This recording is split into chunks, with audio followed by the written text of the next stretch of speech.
Hello friends, आज के इस क्लास में आप बिहार सचिवालय के लिए प्रैक्टिस सेट नंबर 9 देख रहे हो, जो कि आपके प्लेटफॉर्म के वॉल्यूम सेकेंड से आज के इस क्लास को लिया गया है। आप लोगों में से जो भी लोग नए होंगे, इस क्लास को पहली बार आप देख रहे हो, आप सबसे पहले प्लेलिस्ट में आकर चेक कर लीजिएगा। आपके बिहार सचिवालय के लिए काफ़ी सारा क्लास अवेलेबल है, उसे आप देख सकते हैं। इसके बाद आप नीचे आपको जो टेलीग्राम ग्रुप का लिंक दिया हुआ है, उसे भी आप ज्वाइन कर लेंगे। क्लास को देखने के बाद टेलीग्राम ग्रुप को ज्वाइन कर लीजिएगा, वहाँ पे सारा पीडीएफ आपको मिल जाएगा। काफ़ी सारा पीडीएफ टेलीग्राम ग्रुप पे अवेलेबल है, तो उसे आप ज़रूर ज्वाइन कर लेंगे। आइए क्वेश्चन नंबर फर्स्ट को देखिए और बताना है यहाँ पे कि अम्लीय शक्ति के संदर्भ में निम्न में से कौन सा कह रहा है कि एक सही क्रम में है। मतलब आपको यहाँ पे पूछा गया है किसका जो पीएच मान है वो ज़्यादा होता है, उसके बाद कम, फिर उसके बाद कम, उस हिसाब से आपको बताना है। देखिए, आपको पता होगा जल आपका ऑप्शन ए और बी दोनों में दिया हुआ है, तो जल का पीएच मान आप जानते हो 7 होता है। इसके बाद देखिए, हाइड्रोक्लोरिक एसिड है और एसिटिक एसिड दो यहाँ पे है, तो एसिटिक एसिड का जो है ना 4.76 होता है, ठीक है, एसिटिक एसिड का। और हाइड्रोक्लोरिक का अगर पूछेगा तो इसका आपका हो जाएगा 3.01 होता है पीएच मान। तो आप यहाँ पे देखिए, सबसे पहले 7 यानी कि जल आ जाएगा, ठीक है। ऑप्शन बी को देखिए, इसके बाद एसिटिक एसिड आ जाएगा जिसका कि 4.76 अभी आपको बताया गया। फिर आपका हाइड्रोक्लोरिक अम्ल आएगा जिसका कि 3.01 पीएच मान होता है। इस हिसाब से आपको यहाँ पे सजाना था। मानव का जो रक्त होता है, ब्लड है, इसका आप जानते हो 7.4 होता है। आमाशय रस का पीएच मान 1.4 होता है। दूध का 6.4, सिरका का पूछेगा 4 होता है। टूथपेस्ट जो आपका आता है उसका 8 होता है, ठीक है। और आप जैसे शुद्ध जल आपने देख ही लिया 7 होता है। इन सब को आपको ध्यान रखना है। नंबर सेकेंड है, नमक द्वारा भोजन का संरक्षण क्या कहलाता है। तो ऑप्शन आपका ए हो जाएगा, लवणीकरण के नाम से आप जानते हो। नमक द्वारा भोजन का संरक्षण लवणीकरण कहलाता है, ठीक है। नंबर थर्ड, सूर्य की ऊर्जा का स्रोत क्या है। तो ऑप्शन ए हो जाएगा, हल्के नाभिकियों का संयोजन होता है। देखिए, हल्के नाभिक का जो संयोजन है ना, सूर्य की ऊर्जा का स्रोत का ये कारण है। जब दो या फिर दो से अधिक, अगर कहिए कि हल्का नाभिक ना किसी एक अभिक्रिया के थ्रू एक भारी अगर नाभिक बना देता है, तो इससे काफ़ी ज़्यादा ऊर्जा निकलती है, ठीक है। काफ़ी ज़्यादा ऊर्जा जो है ये आपका उत्सर्जित होने लगती है। इसी को आप नाभिकीय संलयन के नाम से जानते हैं। ये जो अभिक्रिया होता है ना, इसे आप नाभिकीय संलयन के नाम से जानते हैं। ऑप्शन ए आपका यहाँ पे बिल्कुल सही जवाब हो जाएगा। आपको ये पता होना है कि हाइड्रोजन बम के बारे में पूछा जाता है कि हाइड्रोजन बम किस सिद्धांत पर, तो नाभिकीय संलयन के सिद्धांत पर यह आधारित रहता है। और परमाणु बम पूछेगा, नाभिकीय विखंडन के सिद्धांत पर यह आधारित है। नंबर 4 है, जब आप एक स्प्रिंग को संकुचित करते हो तो आप इस पर कार्य करते हो। स्प्रिंग का प्रत्यावस्था स्थितिज ऊर्जा क्या होता है। ऑप्शन ए हो जाएगा, बढ़ जाता है। जब एक स्प्रिंग को संकुचित करेंगे या इस पर कार्य करेंगे तो स्प्रिंग की प्रत्यास्था जो स्थितिज ऊर्जा होती है वो पूछा जाता है, बढ़ती है, घटती है, क्या होती है। तो बढ़ती है, आपको ध्यान रखना है। ऑप्शन ए बिल्कुल सही जवाब है आपका। नंबर 5 है, यदि आप दूरस्थ स्थित बिंब यानी कि ऑब्जेक्ट को उत्तल दर्पण के फोकस की ओर लाएं तो प्रतिबिंब का आकार कैसा बनेगा। ऑप्शन बी, प्रतिबिंब का आकार बढ़ता है। देखिए, उत्तल दर्पण में प्रतिबिंब हमेशा दर्पण के पीछे, आभासी, सीधा और वस्तु से छोटा बनता है। इस बात को भी ध्यान रखना है। नंबर 6 है, एशियाटिक वन्य गधा पाया जाता है कहाँ पर। तो ऑप्शन नंबर आपका बी हो जाएगा, कच्छ के रण में एशियाटिक वन्य गधा पाया जाता है। काफ़ी इंपॉर्टेंट है। देखिए, जैसे आपका ये है ना, जंगली गधा अभ्यारण्य पूछेगा कहाँ पर, तो गुजरात बताएंगे। दासीगाम अभ्यारण्य कहाँ पर है, जम्मू कश्मीर में। अन्नामलाई अभ्यारण्य आपसे पूछा जा सकता है, तमिलनाडु में। सागर अभ्यारण्य है, केरल में। नंबर 7 है, कोयला गैस किसका मिश्रण है। Option number C right answer, CH4 + CO + H2 का कोयला गैस मिश्रण होता है, ठीक है। नंबर 8 है, कह रहा है कि ध्वनि का पानी में वेग बताना है कितना होता है। ध्वनि का पानी में कितना वेग होता है। तो ऑप्शन आपका बी यहाँ पे हो जाएगा राइट आंसर, 1500 मीटर पर सेकेंड आपको ध्यान रखना है। निम्न धातुओं में से कौन सा तरल रूप में पाई जाती है। Option number C right answer हो जाएगा ब्रोमीन। ब्रोमीन जो है तरल रूप में पाई जाती है। देखिए ब्रोमीन समुद्र जल में सोडियम, पोटेशियम, मैग्नीशियम इसी के ब्रोमाइड के रूप में पाया जाता है। नंबर 10 है निम्नलिखित में से कौन सा एक कुचालक नहीं है बताना है, यानी कि 3 है जो कुचालक है, एक नहीं है, तो ऑप्शन नंबर आपको सी टिक करना है। पारा जो है ये क्या है, ये कुचालक नहीं होता है, ठीक है। पारा चांदी जैसा सफ़ेद और चमकीला एक धातु होता है। पारा नॉर्मली ताप पर ना द्रव अवस्था में ही पाया जाता है, ठीक है। इन सब पॉइंट्स को भी ध्यान रखते चलिएगा। नंबर 11 है निम्नलिखित में से कौन सा भाप से बलपूर्वक प्रतिक्रिया करता है। ऑप्शन नंबर बी हो जाएगा राइट आंसर मैग्नीशियम। मैग्नीशियम भाप से बलपूर्वक प्रतिक्रिया करता है, ठीक है।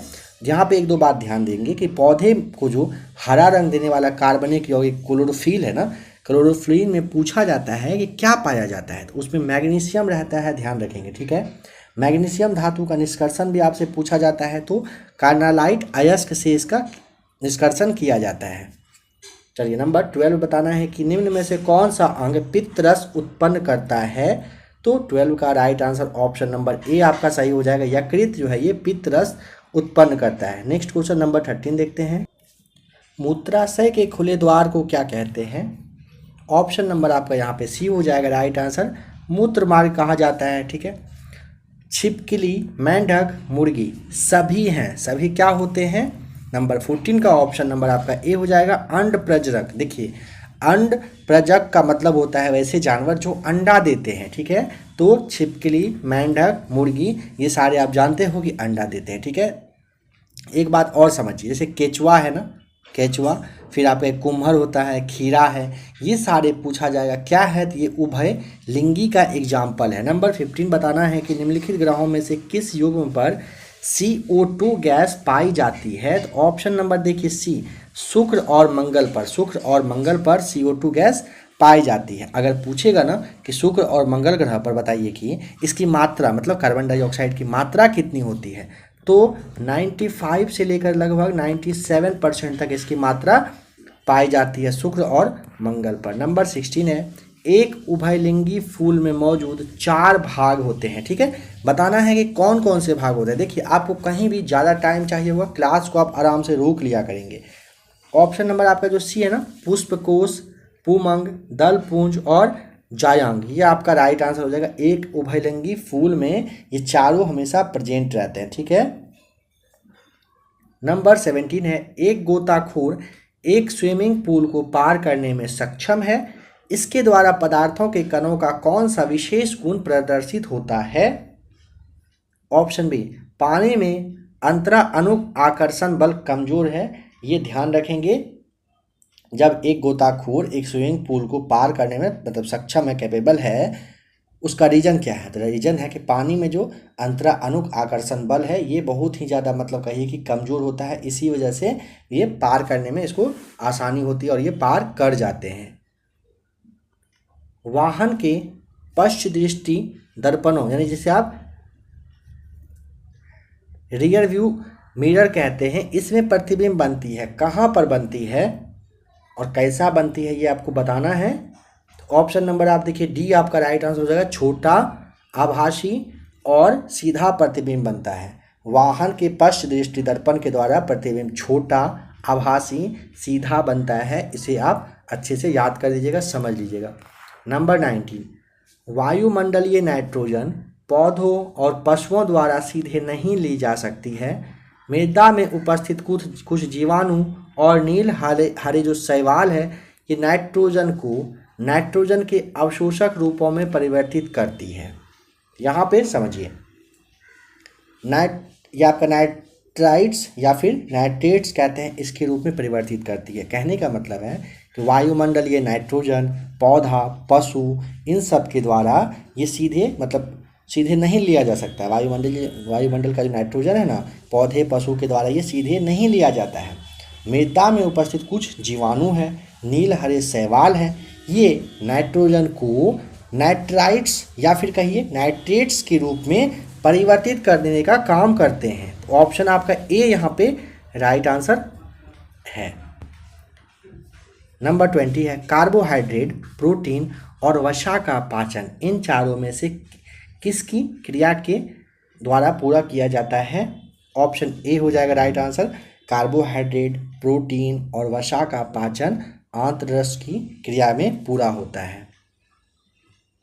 एक रासायनिक परिवर्तन की विशेषताएं के संदर्भ में असत्य कथन का आपको चयन करना है। देखिए, उत्पादों की विशेषताओं का अभिकारणों से अलग होना ये सत्य है। नए पदार्थों का निर्माण करना सही है। जब एक रासायनिक परिवर्तन होता है ना तो ये सारी चीज़ होते हैं। बट यहाँ पे अभिक्रिया के दौरान ऊष्मा प्रदान करना जो आपका दिया हुआ है ये आपका क्या हो जाएगा? गलत हो जाता है। ठीक है, और आपका जो परिणाम स्वरूप अधिकांश अभिक्रियाओं में ऊर्जा परिवर्तन ये भी सही है आपका। तो ऑप्शन सी आपका राइट आंसर हो जाएगा। नंबर 22 है, दो आवेशित निकायों को 10 सेंटीमीटर की दूरी पर रखा जाता है, उन दोनों के बीच कार्यरत बल के बारे में बताइए। तो कार्यरत बल जो है गुरुत्वीय बल और स्थिर विद्युत बल, आपका ऑप्शन ए राइट आंसर हो जाएगा। नंबर 23 को आपको यहाँ पे देखना है और पहचान करना है। देखिए इसमें कह रहा है ना, न्यूरॉन का यहाँ पे पिक्चर दिया हुआ है और 1 2 3 4 जो नंबर फर्स्ट यहाँ पे सेकेंड है, फिर यहाँ पे थर्ड है और यहाँ पे 4 है, इन सब के बारे में बताइए कि किस जगह पे कौन सा चीज़ होता है। तो देखिए चित्र में आपका नंबर जो फर्स्ट है ना, यहाँ पे ध्यान रखिएगा, कोशिका पिंड आपको ध्यान रखना है। ठीक है, यहाँ पे नंबर फर्स्ट में कोशिका पिंड होता है। सेकेंड में आपका हो जाएगा यहाँ पे ध्रुमिका होता है। नंबर थर्ड कहाँ है? थर्ड है ना, थर्ड हाँ यहाँ पे है। थर्ड में यहाँ पे आपको तंत्रिकाक्ष बताना है और जो आपका 4 एक लास्ट बच रहा है ना, ये तंत्रिका फ्लागम होता है। इन सारे पार्ट को ये दर्शाने का काम करता है। तो ऑप्शन नंबर आपका यहाँ पे बी राइट आंसर हो जाएगा। नंबर 24 है, किस भारतीय बैडमिंटन खिलाड़ी ने इंडिया ओपन पुरुष एकल खिताब 2022 को जीत लिया? ऑप्शन नंबर सी हो जाएगा राइट आंसर, लक्ष्य सेन ने।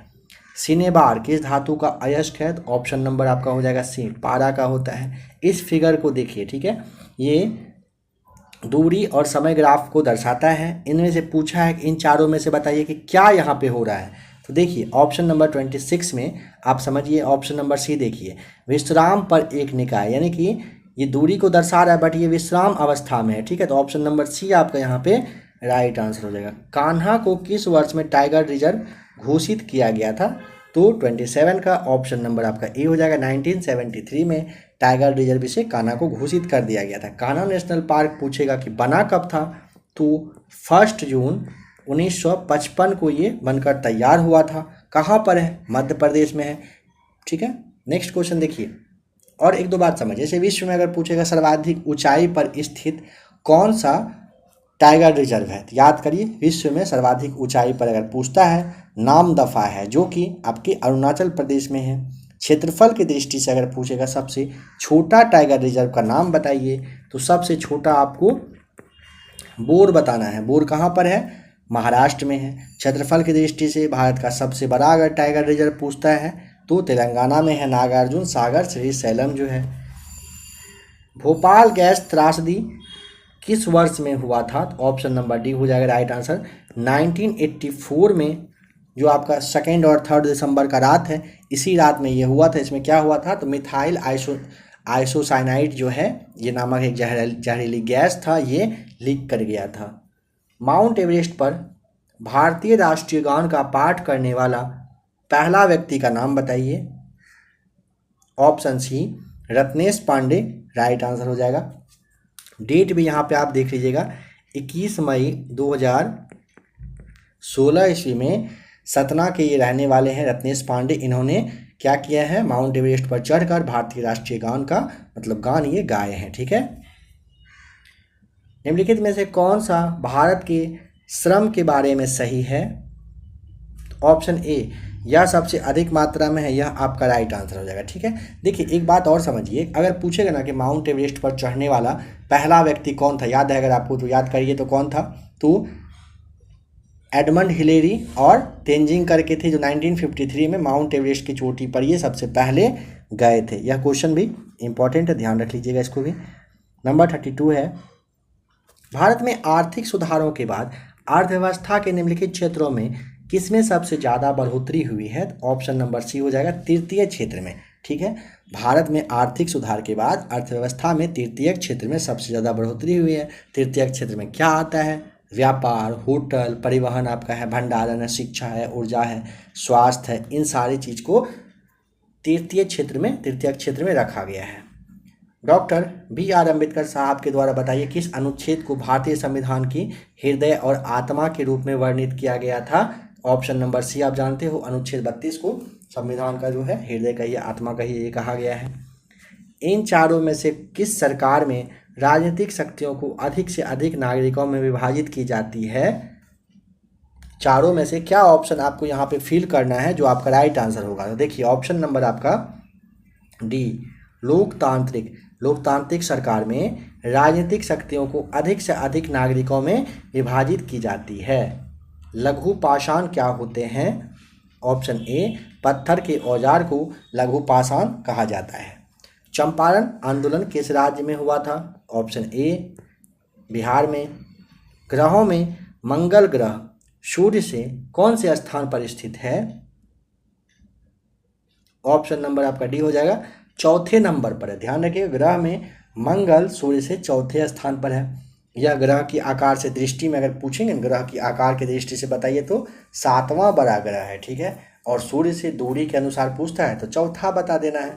अगर पूछेगा बताइए मंगल ग्रह को जो आपका ये सूर्य का परिक्रमा ये भी करता है ना, कितना टाइम इसको लगता है? 687 यानी कि 687 दिन इसको लगता है। नंबर 37, सूर्य का चक्कर लगाने वाले सभी 8 ग्रहों के निश्चित पथ को क्या कहा जाता है? ऑप्शन सी आप कहते हो, कक्षा के नाम से जाना जाता है। कौन सा एकमात्र खेल है जहां राग यानी कि बोलना अनिवार्य होता है? आप देखिए ऑप्शन क्या होगा, राइट आंसर सोचिए, फटाक से जवाब बताइए, अपना मन में सोचिए। ऑप्शन ए बिल्कुल सही है। अगर आप सोच पाए तो कबड्डी जानते हैं, कबड्डी में कुछ ना कुछ बोलना होता है मन में। कबड्डी मतलब सांस अगर टूटा तो उसको बोला जाता है कि आउट हो चुके हो आप। कबड्डी पूछेगा किस देश का राष्ट्रीय, तो बांग्लादेश का राष्ट्रीय खेल है। ठीक है, नेक्स्ट क्वेश्चन है, an introduction of the dreamland नामक पुस्तक के लेखक का नाम बताइए। तो ऑप्शन नंबर बी हो जाएगा, भगत सिंह के द्वारा ये लिखा गया। ठीक है, जैसे देखिए जवाहरलाल नेहरू हैं, इनके द्वारा the bunch of old letters लिखा गया था। ठीक है, ये भी ध्यान रख लीजिएगा, काफ़ी इंपॉर्टेंट ये भी पुस्तक है। नटाल इंडियन कांग्रेस के संस्थापक निम्नलिखित में से कौन थे? ऑप्शन सी हो जाएगा right answer, Mahatma Gandhi. Natal Indian Congress के संस्थापक गांधी जी थे। कब? 1894 में। कहाँ पर? तो साउथ अफ्रीका यानी कि दक्षिण अफ्रीका में इनके द्वारा इसकी शुरुआत की गई थी। ठीक है, नटाल इंडियन कांग्रेस की स्थापना इन्होंने किए थे। चलिए बताइए कि वेदा में पाए जाने वाला एक समुदाय है, कहाँ पर है ये, कहाँ पर पाया जाता है? तो ऑप्शन ए, श्रीलंका में। वेदा श्रीलंका में पाए जाने वाला एक समुदाय है। ठीक है, जैसे आपको ध्यान हो अगर, माओरी न्यूजीलैंड में पाया जाता था। ठीक है, बोरो ब्राज़ील, आइनू जापान, हैदा अमेरिका, ये सारा चीज़ ध्यान रखिएगा। इसका भी क्लास बहुत ही जल्द आप लोगों के लिए आ जाएगा। नंबर 43 है, भारत में इन चारों में से किस डेट को भारतीय संविधान के अंगीकरण के उपलक्ष्य में संविधान दिवस मनाया जाता है? ऑप्शन नंबर आपका यहाँ पे बी हो जाएगा राइट आंसर, 26 नवंबर को। 43 पे आ गया, 42 क्वेश्चन। अच्छा देखिए 42 भी देखना है ना। देखिए, विदेशी मुद्रा विनियमन अधिनियम को भारत में इन चारों में से किस अधिनियम के द्वारा प्रतिस्थापित किया गया था? ऑप्शन आपका यहाँ पे डी, विदेशी मुद्रा प्रबंधन अधिनियम के तहत किया गया था। देखिए, विदेशी मुद्रा विनियमन अधिनियम को भारत में विदेशी मुद्रा प्रबंधन अधिनियम के द्वारा प्रतिस्थापित किया गया था। अगर पूछेगा बताइए कि विदेशी मुद्रा विनियमन अधिनियम कब बनाया गया था, कब लागू हुआ था, तो 1973 में ये बना। इसके नेक्स्ट ईयर यानी कि 1974 में ये लागू हो गया था। ठीक है, चलिए अब 43 आपने देख लिया ना, 44 पे चलिए। भारत का पहला वित्त आयोग किस वर्ष स्थापित किया गया था? तो ऑप्शन ए, वर्ष 1991 में स्थापित किया गया था। इसके अध्यक्ष पूछेगा तो के.सी. नियोगी इसके पहले अध्यक्ष रहे थे। प्रथम वित्त आयोग की सिफारिश मतलब ये कब तक चला था, तो 1952 से 57 तक चला था। संविधान के किस अनुच्छेद में वित्त आयोग का गठन करने का प्रावधान किया गया है, तो अनुच्छेद 280 यानी कि 280 आपको बताना है। बताइए इन चारों में से किसका एक वैश्विक अंतर्राष्ट्रीय संगठन है जो राष्ट्रों के बीच व्यापार के नियमों का निर्धारण करता है, तो ऑप्शन सी विश्व व्यापार संगठन एक वैश्विक अंतर्राष्ट्रीय संगठन है जो राष्ट्र के बीच में व्यापार का नियम वगैरह तय करता है। कब ग्राम पंचायत के उप मुखिया के विरुद्ध कोई अविश्वास प्रस्ताव नहीं लाया जा सकता है, कब, तो ऑप्शन ए हो जाएगा आपका राइट आंसर। ग्राम पंचायत के कार्यकाल के अंतिम 6 माह के टाइम में ना आप उप मुखिया के खिलाफ अविश्वास प्रस्ताव नहीं ला सकते हैं। पुरुषों के लिए घो और महिलाओं के लिए केरा या फिर कीरा पारंपरिक पहनावा है जिसे किस देश में पहना जाता है, ऑप्शन डी भूटान में पहना जाता है। भूटान, ध्यान रखें भूटान की राजधानी थिम्पू है। बी कमिंग पुस्तक के लेखक या फिर लेखिका कौन है, ऑप्शन बी मिशेल ओबामा के द्वारा, ध्यान रखिएगा ये बी कमिंग पुस्तक लिखा गया था। बराक ओबामा के द्वारा और प्रॉमिस्ड लैंड लिखा गया था, काफ़ी इंपॉर्टेंट है। डोनाल्ड ट्रंप के द्वारा भी एक कोई पुस्तक लिखा गया था, काफ़ी फेमस है, ठीक है, नाम है क्रिपल्ड अमेरिका करके, ठीक है, ये डोनाल्ड ट्रंप के द्वारा लिखा गया था। 1996 ईस्वी में भारत और किस देश ने फरक्का में गंगा के पानी के बंटवारे को लेकर एक समझौते पर हस्ताक्षर किया, ऑप्शन बी भारत और बांग्लादेश के बीच 1996 में फरक्का में गंगा के पानी को लेकर के बंटवारे पर एक समझौता हुआ है। 1996 में, ठीक है, 1996 में भारत और बांग्लादेश के बीच गंगा नदी जल समझौता भी हुआ है, ठीक है, जिसमें कि यह प्रावधान मतलब इसमें यह प्रावधान किया गया है।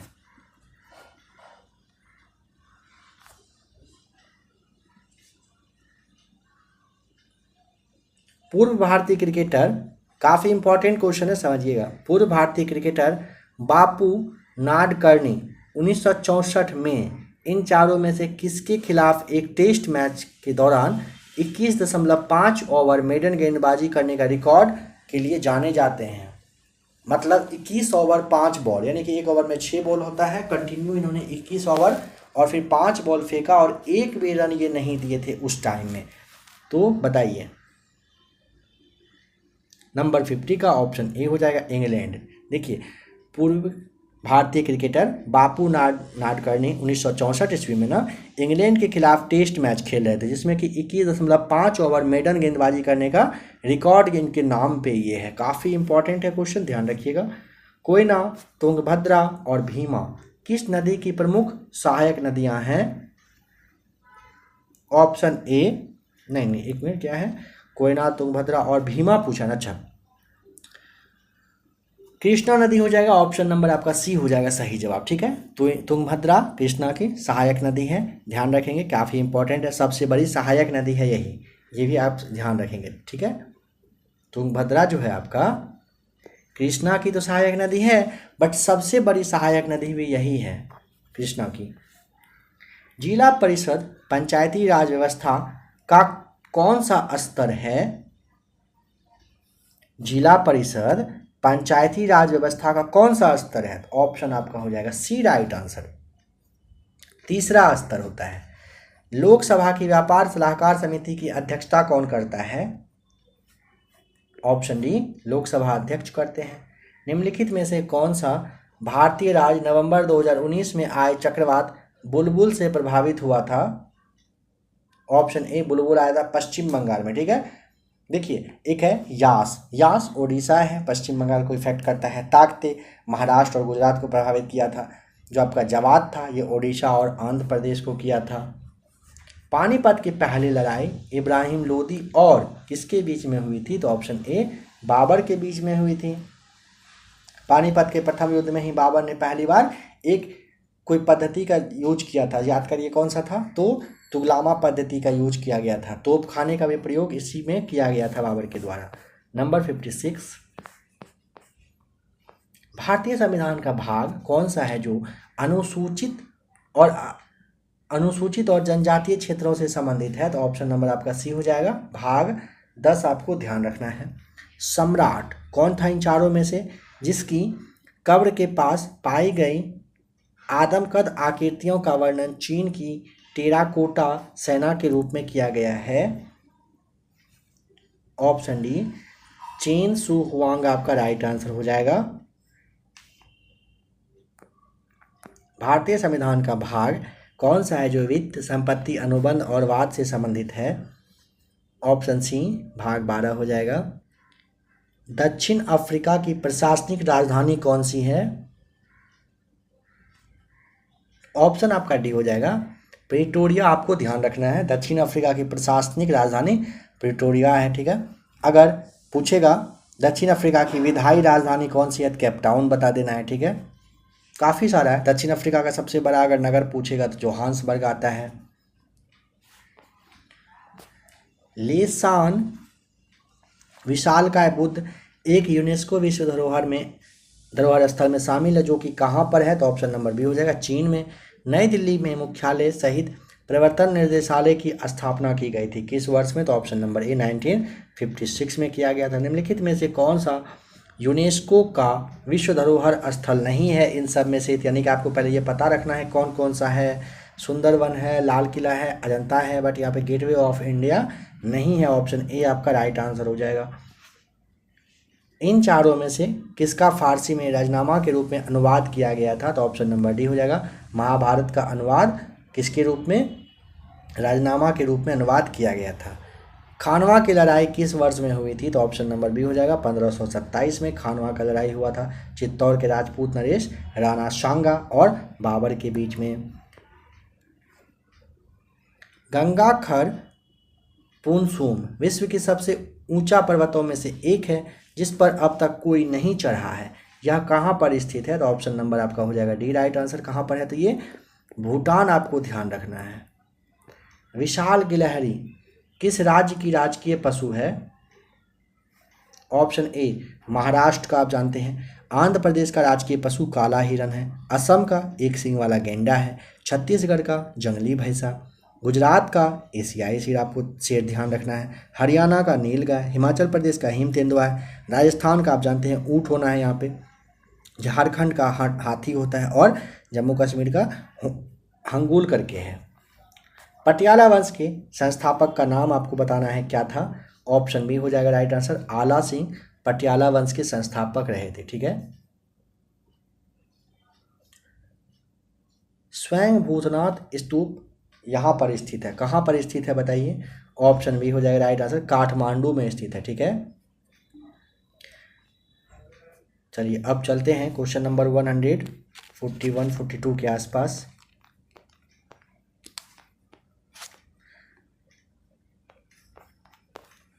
पीडीएफ टेलीग्राम ग्रुप से लेके मैथ्स और रीजनिंग को आप एक बार देख लेंगे। 144 में है accidental prime minister making and unmaking of Manmohan Singh. ये पुस्तक है, किसने लिखा है? और इस पे एक मूवी भी आ चुकी है अगर आपने देखा हो तो। ऑप्शन नंबर आपका हो जाएगा यहाँ पे क्या राइट आंसर? संजय बारू। ऑप्शन ए आपका बिल्कुल सही जवाब यहाँ पे है। इनके द्वारा लिखा गया है एक्सीडेंटल प्राइम मिनिस्टर। भारत में याचिकाओं पर समिति के कितने सदस्य हैं? 145 का। ऑप्शन नंबर ए हो जाएगा राइट आंसर 10। जब उच्च स्तर से बहती हुई गिरिपदमंद ढाल के मैदानों में प्रवेश करती है तब ये क्या निर्मित होता है? जलोढ़ शंकु। ऑप्शन नंबर आपका सी यहाँ पे राइट आंसर है। जब उच्च स्तर से बहती हुई गिरिपदमंद ढाल के मैदान में प्रवेश करता है तो जलोढ़ शंकु निर्मित होता है। बी.आर. अम्बेडकर जो संविधान प्रारूप समिति के अध्यक्ष थे वे निम्न में से किस विधान परिषद से थे? ऑप्शन ए राइट आंसर हो जाएगा। बॉम्बे विधान परिषद से वे थे, विधान परिषद रहे थे। भारत में वायु अधिनियम कब लागू हुआ था? ऑप्शन ए हो जाएगा वर्ष 1981 में लागू हुआ था। सिकंदर ने भारत के किस शासक को हराया था? ऑप्शन नंबर बी हो जाएगा राइट आंसर। पोरस को हराया था। भारत में वर्तमान मुख्य आर्थिक सलाहकार का नाम आपको बताना है, कौन है? 150 क्वेश्चन आपके लिए एक ये छोड़ा जा रहा है, जवाब पता हो तो आप कमेंट करके बताइएगा, नेक्स्ट वाले जो क्लास में होगा इसका जवाब सबसे पहले आपको बता दिया जाएगा। तो फ्रेंड्स, अभी आपने बिहार सचिवालय के लिए क्लास देखा। क्लास का जो PDF है वो आपको टेलीग्राम ग्रुप पे मिल जाएगा। टेलीग्राम का जो लिंक है वो नीचे आपको डिस्क्रिप्शन में दिया हुआ है। अगर किसी को टेलीग्राम ग्रुप को ज्वाइन करने में प्रॉब्लम आता है तो आपको स्क्रीन पे नंबर शो कर रहा है, इस नंबर को आप नोट कर लीजिएगा। इस पर आपको व्हाट्सएप पर क्या करना है, मैसेज करिएगा इस पर, ठीक है। आपको क्लास का जो टेलीग्राम ग्रुप का जो लिंक है ना वो मिल जाएगा। और भी काफ़ी सारा बिहार सचिवालय के लिए आपका क्लास अवेलेबल है, तो आप चाहें तो प्लेलिस्ट में आकर एक बार चेक कर लीजिएगा। मिलते हैं बहुत ही जल्द एक और नए क्लास के साथ।